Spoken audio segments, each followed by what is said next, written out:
Yeah. Okay.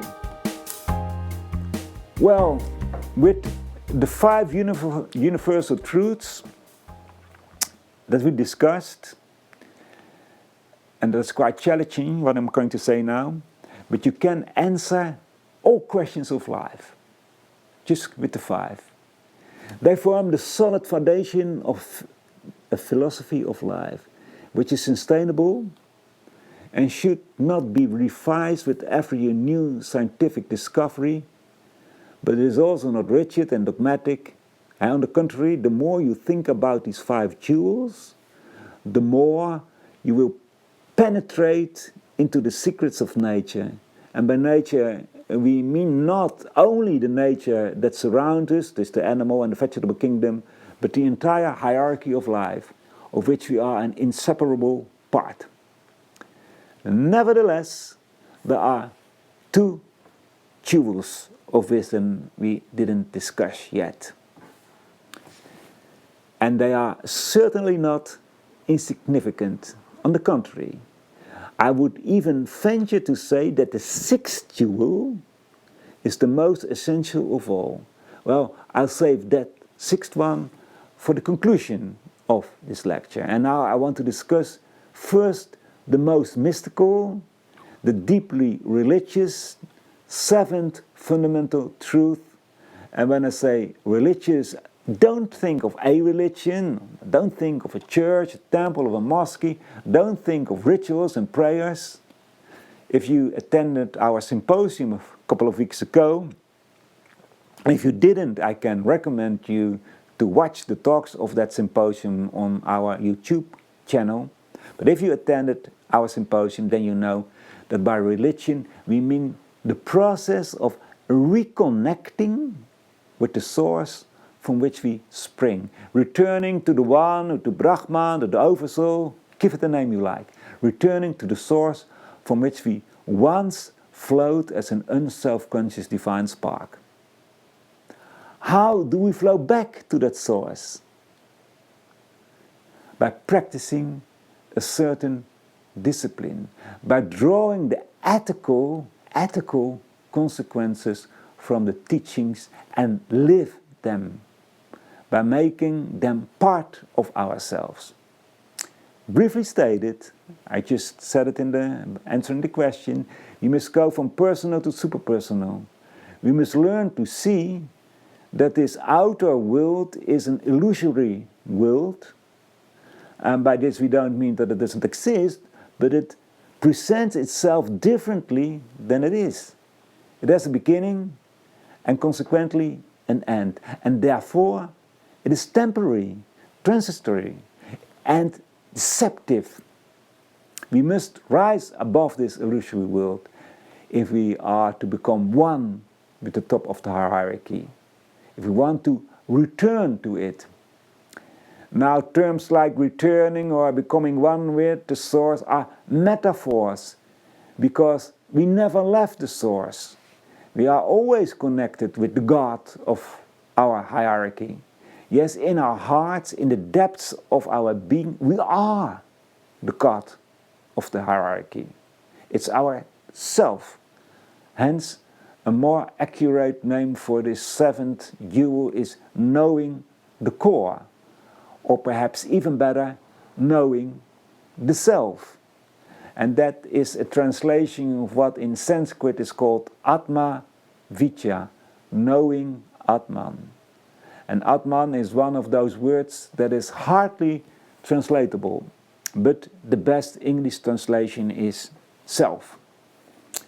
Now you will notice that when you think about yourself, you found out that there are different selves. In other words, you constantly identify with another aspect in your consciousness, another aspect of the monad you are. After all, our consciousness has many layers in accordance with the jewel of hierarchies. Usually, we identify with that part of our consciousness that assigns reality to this world. You can call it our waking consciousness. We see this world as reality and align our goals with that alleged reality. Alleged, for it too often turns out to be a maya, a great illusion. Then there is a self that reveals itself in our dreams. We live in a dream world. And sometimes we wake up and our waking consciousness regains its strength and we feel the dream slipping away from us like water from duck's feathers. Do you know that?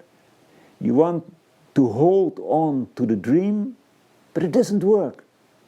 And sometimes we also wake up and know that we have dreamt, but we cannot remember our dream. And sometimes we also have a dreamless sleep, very deep sleep, away from waking and dream consciousness. Well, to that atmosphere, or rather to the top of that sphere, to that world, belongs Atman. That is the field of our self. That is the call or the appeal written above the temple of Apollo at Delphi. Man, know thyself. This is what the Upanishads from India teaches. There is a lot of knowledge, but the only knowledge that really matters is knowing the self, the knowledge of the self, Atma Vichya. And that is the seventh jewel of wisdom. What then is that self? It's not easy to answer that question. Just like it's very difficult to explain to a blind person what colors are, it is almost impossible to explain what Atman is to someone who has never thought of or meditate upon spiritual ideas, meditate upon himself. Nevertheless, we can tell you something about it. First, let's say what it is not. It's not the ego. It's not the I am I consciousness. It is the divine in every human being, pure consciousness, universal consciousness, the top of the human hierarchy. You can call it the I am consciousness, or the I am the boundless consciousness. Now, the lower aspects of Atman have assumed properties and qualities to which there is a link between the lower and the higher self. This, from Atman, first of all, Buddhi flows, the spiritual consciousness, the consciousness that's experienced the connection, the interconnectedness between everything. And from Atman and Buddhi flows Manas, our mind, our thinking. So, in our thinking consciousness, there's equally the Atmic aspect.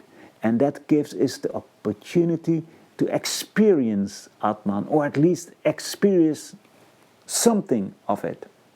Take another look at this diagram, and you see the Atmic aspect of Manas we call the perception of unity, an aspect which unfortunately is still rare. But maybe you know it. For instance, when you're on a quiet beach, or high in the mountains, when you behold the starry splendor in a dark night, or while listening to brilliant music and you forget all about yourself and merge into the whole. For a short time you know yourself to be one with the whole. Time and place no longer exist.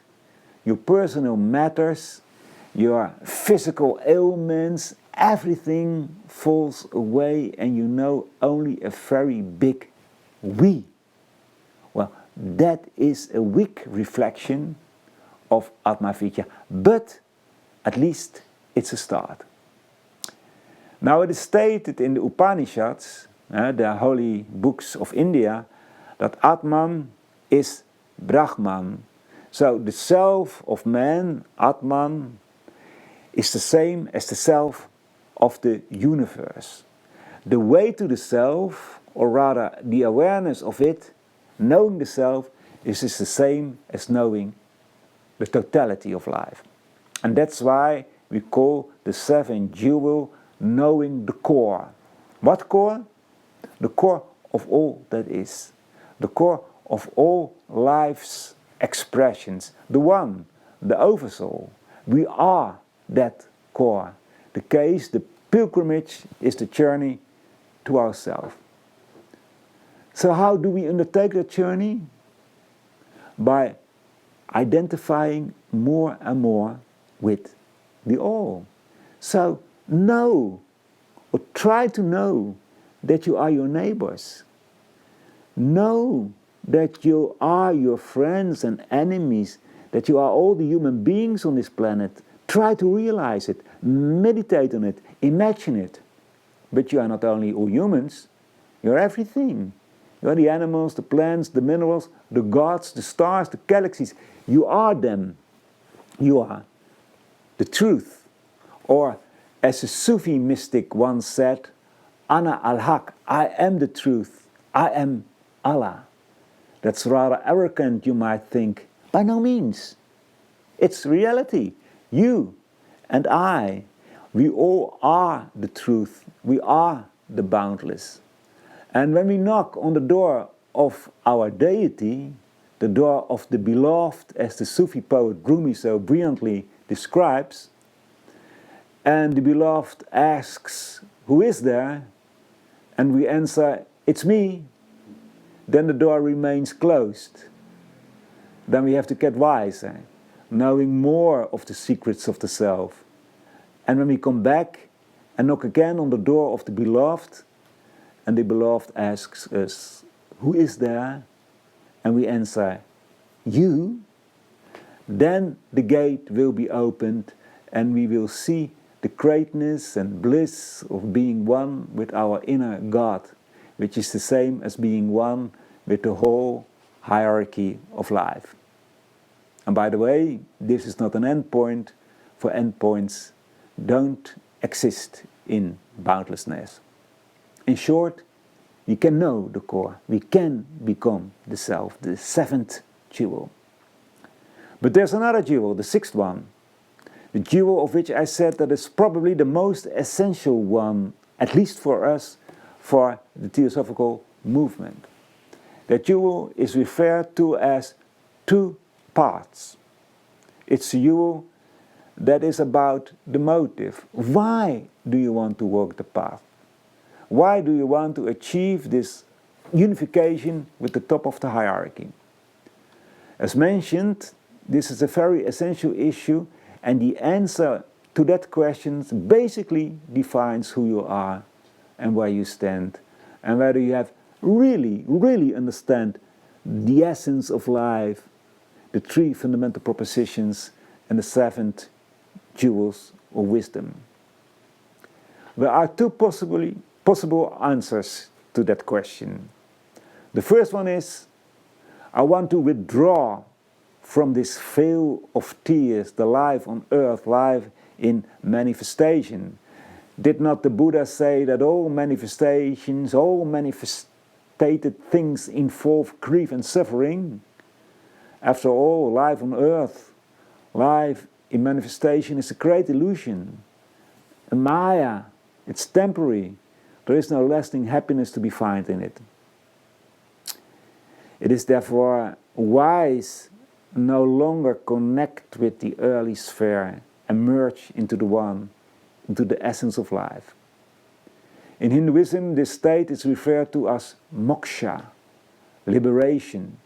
For Westerners, the Buddhist term nirvana is much better known. It means blowing out, the blowing out of all the lower elements and merge into pure, blissful consciousness. People who set this as goal, liberation or moksha or nirvana, will perform noble deeds. They will stand out from most of their peers because they live pure, righteous lives in which they do no harm to anybody, nor wish to do harm. And yet to some extent, they suffer from a great illusion. What is the other answer to the question? What other motivation can you have? Well, you can also strive for expansion of consciousness, and like the ones who strive for nirvana, live a noble, just and pure life. But now it's not about reaching nirvana itself. Your goal is to make yourself more fit in order to show others the way to bliss. Your goal is not your own happiness, your goal is the happiness of others. You don't live for yourself, you live for all that lives. It is this mentality, this path of expansion of consciousness, which is called the path of compassion. And compassion, we put that in just to be sure, is not the same as pity, but it's a state of consciousness in which you know yourself to be one with everything. And as a result, in your thinking and in your actions, you assume always the oneness. If you have this mentality, then you will never strive for anything for yourself. Then the desire to achieve nirvana will be perceived as something selfish, because then it's about one's own self, one's own happiness. Whereas in the case of someone who practices compassion, one's own self plays no role at all. Your own I is sacrificed for the sake of the whole, for the benefit of beings who are less developed and walked blindly in this illusory world. A brilliant example of compassion is found in the great Indian epic, the Mahabharata. One of the heroes, Yashodhara, reached the gates of moksha, of heaven, the paradise, and he is warmly welcomed by the gods. Yashodhara is accompanied by his dog, and he is made to understand that he is welcome to the blissful state of moksha, but his dog should stay outside. And to that the hero says, if my dog cannot come with me, I don't want either. A beautiful, symbolic story. You refuse your own bliss for the sake of a being that is much less developed than you yourself are. And you see, the sixth jewel is one of choice. What do you choose? Now, you may be thinking that you have to make that choice when you are already advanced on the path of expansion of consciousness, when you are, so to speak, at the gates of nirvana. But that is not the case.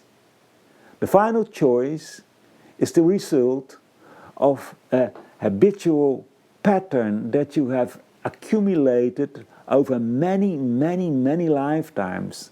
And that habitual pattern is created by your own vision on life.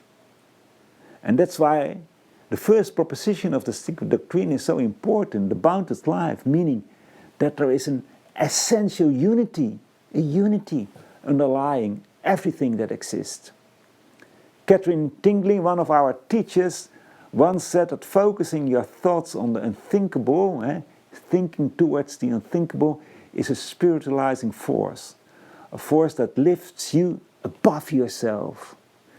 And when you have truly understood the unity of life, when it is a part of your consciousness, then there is effectively no choice. Then you don't have to choose between yourself and the whole. You are the whole. There's nothing else you can choose for but the whole, because you only know the totality of life. And perhaps that seems like a distant goal. You may be thinking that such a mentality is only for very exalted people. We answer no. That is not the case. That does not have to be the case.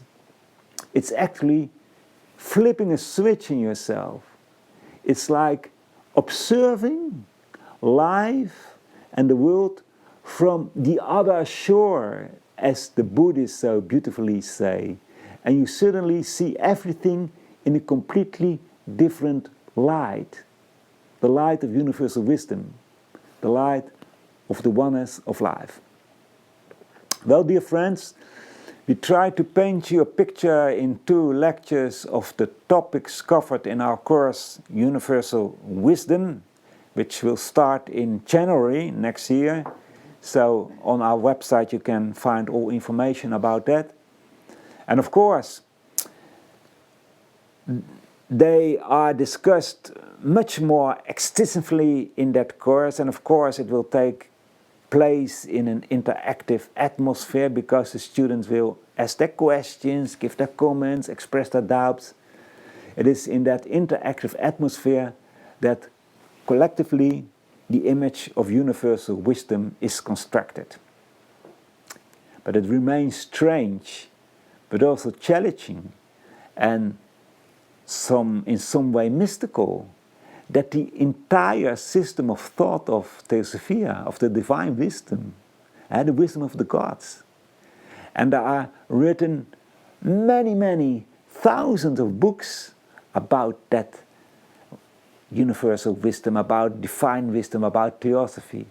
But the entire system of thought of Theosophy can be traced back to 3 fundamental ideas: the boundlessness, cyclicity, and fundamental equality and growth. And therefore, it should not come as much as a surprise that in the first lesson of the course Universal Wisdom, these 3 fundamental ideas are discussed with the students.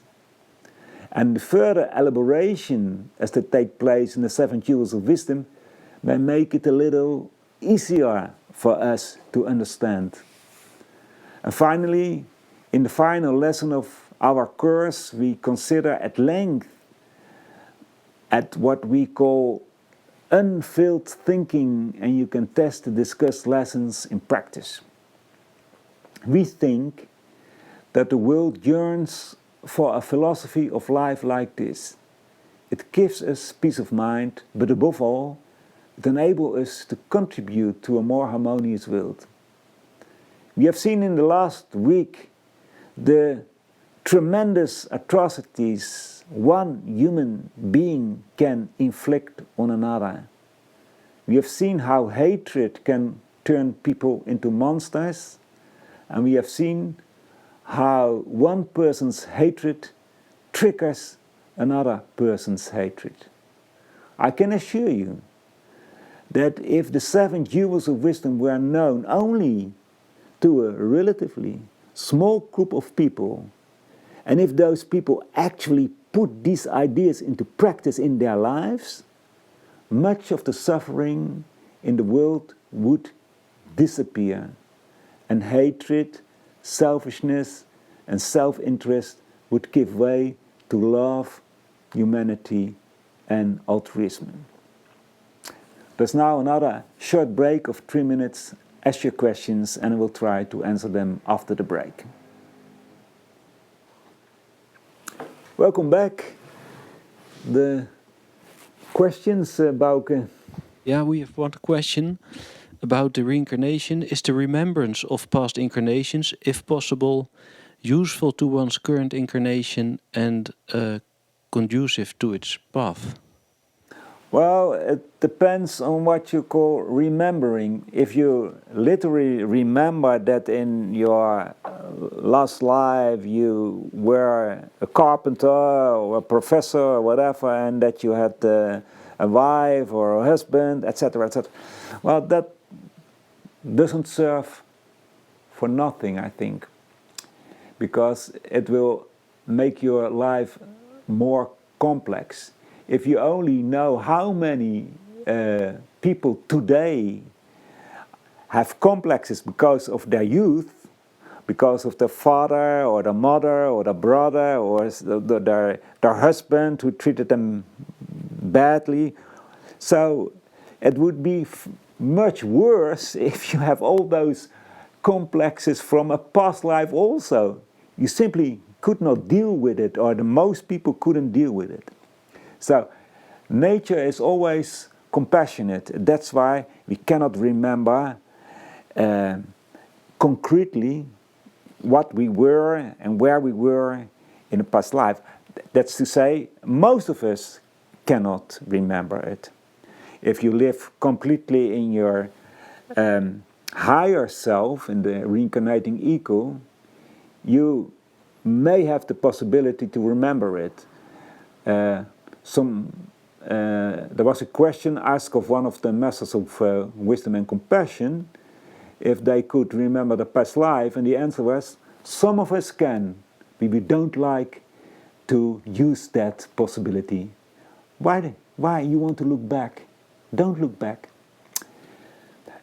But I can answer the question in another way also. In everything you do, in everything you perceive, in all the people you are with, you are remembering your past life. Because your life today is the consequence of your life you lived in the past. So everything you do is a continuation of it. And that's why, I don't know, I can see your face, the one who asked the question, but so I don't know if you will agree with me, but a lot of people have that idea that sometimes they meet a person and they had the feeling, well, I know that person, I don't know from where, some similarities, and sometimes, unfortunately, we also see somebody and we feel some, maybe not hatred, but it doesn't dislike, it doesn't feel good. Well, why? It's the first time I meet him. No, it's not the first time. The first time you meet him in this life, but you have met each other many times before. So everything is a remembrance of our past life. That was the only question for this last part, Barend. So thank you. But there was a question. In the first. Sorry, yeah. We promised to come back to it, and that's actually, you touched upon it really short, about the situation in the Middle East. So you now discussed all the 7 jewels, and the question was, what can you say about the situation in the light of these jewels, especially reincarnation and karma? Well, let me first say that our heart, of course, compassionate, with all the parties, Theosophists always stand above any party. We don't love some persons better or more than other persons. That's the first thing I want to say. And then, the solution is actually so easy, because it's a beautiful land, a fine climate. There is enough land for everybody to live there, whether you are Jew or Muslim, Palestinian, or whatever you want. You can live there in peace with each other. The only thing you have to do is to respect each other. It's so easy. And then, in the light of reincarnation and karma, do we realize that we are choosing our friends and enemies now for the next life? So you can kill somebody out of hatred, but that doesn't mean that there is no relation between you anymore. Not at all. The relation is even stronger. So in the next life you meet each other again, and with the same or even worse hate. If you try to change the hatred well, maybe it's very difficult in love, but at least in a neutral way, or maybe try to change your hate in indifference. And if you are able to, in liking the other or loving the other, still better, of course, then of course the relationship will still be there, but then the basis of the relationship is, of course, much better. But you don't solve the problem by killing the other. Not at all. It's stupid. It's stupid. Because in the next life, the problems will be there. So if you try, luckily we see it. I heard an Israeli father whose daughter was kidnapped and who had some compassion with the Palestinians. And without any doubt, you will find it among the Palestinians as well, that they have some compassion or love or respect or try to empathize with the other party. So that's the way for the solution. The only way for the solution is to change the hatred, and if you cannot change it in love, at least be indifferent, or at least respect the other. Don't think that your religion is better than the other. Don't think that your way of living is better than the other.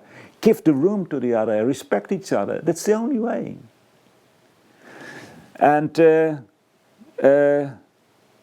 that is not just for the Palestinians and the Jews in Israel, but it is for all of us. If you see that in our country, in the Netherlands, there are some struggles about the flags, yeah, a Palestinian flag or a flag of Israel. No, we don't have to choose. We have to love both parties, and we have to offer our aid, our assistance to both parties. And we can do that, you know. We can do that. We can change the climate, the mental climate of the earth, and that will affect also those problems in the Middle East. And of course it's very, very difficult, because so many hatred during so many years, so many lies, so many, you know, things that should have been better. But we can change it. It's possible to change it. It will be difficult, of course. And the only way to get out of it is to respect each other and to love each other. You want to add something? Yeah, concerning the 7 jewels, to understand who we really are. Because if you take the last one, knowing of the self, and you understand that that highest self is in every other human being exactly the same as in your, then you see the illusion. It's like the idea if two groups of people or countries are fighting, it's like 2 arms of the same body who are hitting each other. So if you take in account also the other jewels, you come to so beautiful solutions. Mm-hmm. Yeah. Yeah. And you know, we're talking about 2 religions, but if you go to the source of both religions, Exactly. you see the same. Exactly. You see the same. Because they both want to reconnect with the source, and if you call it God or Allah or unity or Brahman or the One, doesn't matter. So talk with each other, start talking to each other, start respecting each other. And there were, and I think there still are, groups of people, Palestinians and Israelis, who talk to each other. There was a group many years ago in both parties who has lost a son or a daughter because of the cruelties, of the violence of both parties. And nevertheless they meet each other. It was very difficult in the beginning, but they meet each other and they tried, they knew that the only solution is to respect each other. So, and then you can talk about political things, about 2 states. That's the beginning, of course, that you already separate both parties a little bit and give room to another state. So but the best solution is, of course, that you respect each other. And then there is a very beautiful piece of land, yeah, near the Mediterranean, fine climate, where everybody can have a very beautiful life. Okay, Barend, thank you. That was it for today. Okay.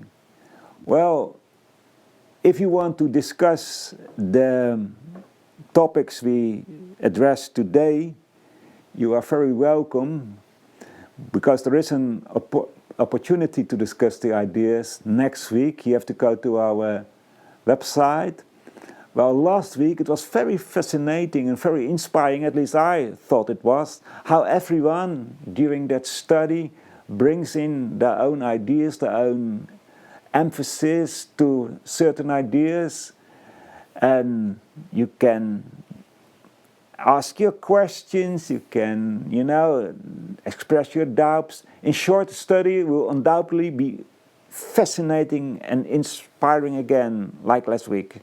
So if you want to participate, please sign up at our website and we can email you the Zoom link. Then in 2 weeks there will be a talk, the One Life and the Paramita Path, and that talk will be given by a good friend of ours, Theosophical, not from our organization but from another organization. He lives in the United States, so it will be a little bit different, but I can promise you it will be a very inspiring and interesting talk. And then there is another series that starts the 12th of November about reincarnation. The first lecture is, can we recognize the process of reincarnation? And look at our website and you will see all the titles. And then we will close tonight with the Gayatri, the element within us, which is the top of our hierarchy, and you may give it the name you want. You may give it Atman, you may name it Atman, or the One, or Brahma, or whatever. It's called here the golden sun.